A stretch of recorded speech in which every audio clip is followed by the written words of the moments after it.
kanselado na ang ilang mga flights sa Visayas at Bicol regions dahil sa bagyo.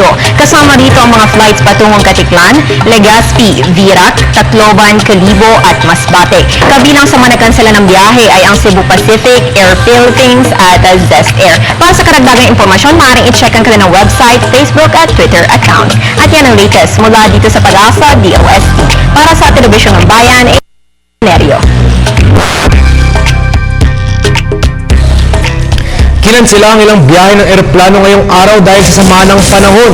Ayon sa pamunuan ng Ninoy Aquino International Airport, hindi bababa sa 10 flights ang nakansela sa banta ng Bagyong Tinta.